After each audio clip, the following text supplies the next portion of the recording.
Originaire de grand-mère en Mauricie, le docteur Gilles Julien a été élevé simplement par des parents ouvriers, entouré des membres de sa famille élargie, dont certains ont contribué sans le savoir à ce qu'il allait devenir. Et j'ai eu la chance d'avoir une tante, en fait, qui était bénévole toute sa vie, qui a donné sa vie en bénévolat et qui, la veille de son décès, pratiquement m'a dit de continuer sa mission. Avec l'aide financière d'un homme d'affaires du coin, le docteur Julien a la chance de poursuivre ses études classiques au séminaire Sainte-Marie de Shawinigan. Il s'implique alors dans des chantiers étudiants pour outiller les enfants du quartier et leur venir en aide. J'ai été aussi impliqué localement à Grand-Mère à cette époque-là comme directeur d'un petit journal de la jeune chambre de commerce où je commençais à passer des idées un peu plus sociales. Vers la fin de ses études collégiales, il était déjà très clair qu'il se dirigeait en médecine pour suivre les traces de son grand modèle, nul autre que le docteur Albert Schweitzer. Qui était à l'époque un chirurgien en Afrique qui avait bâti un hôpital et qui en même temps était un artiste, un grand musicien. Et pour moi, c'était fascinant, ce lien-là entre la médecine et l'art.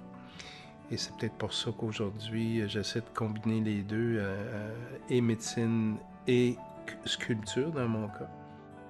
Au début des années 70, le docteur Julien est résident à l'hôpital de Montréal pour enfants où il se lie d'amitié avec Vania Jiménez. Jeunes idéalistes engagés, ils partagent le goût de développer une pratique médicale différente de celle qu'on leur enseigne. C'était l'enjeu. Surtout que moi, j'arrivais là en médecine avec mes idées de faire comme le docteur Schweitzer. Oh, puis on était les deux rebelles. Hein? Tu te souviens-tu qu'il fallait toujours être basé sur les articles scientifiques déjà à ce moment-là, ce qui est correct? Oui, les données probantes et tout ça, tout ce qui était, c'était en balance aussi. La partie sociale. C'est ça, la partie plus soft, la plus peut-être moins évidente à mesurer, mais qui a tellement un impact que... Oui, c'était un beau temps, ça, Vania, puis c'est bizarre, c'est comme ça on se retrouve plusieurs années plus tard, mais avec la même énergie, dans le fond. On n'a pas perdu cette énergie-là. Très tôt dans sa carrière, le docteur Julien s'initie à la culture autochtone des peuples inuits du Grand Nord québécois. Pendant près d'une décennie, il y acquiert des connaissances qui serviront de fondement à la pédiatrie sociale en communauté. Ce que j'ai appris le plus, c'est de m'associer à une mobilisation de communauté pour garder les gens en santé.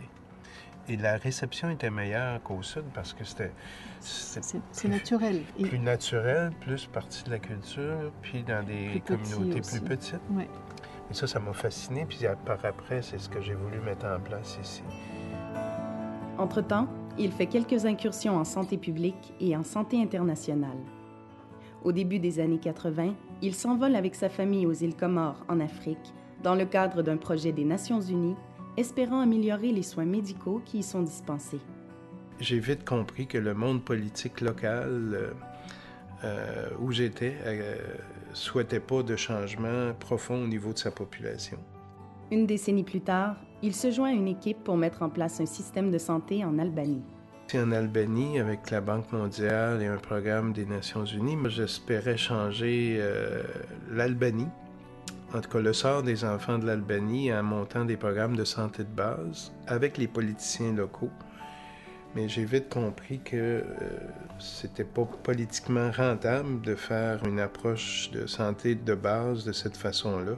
Fort de ses expériences et toujours animé par le même esprit critique, le docteur Julien reste convaincu que pour être vraiment efficace, le médecin ne peut dissocier les éléments qui composent l'être humain.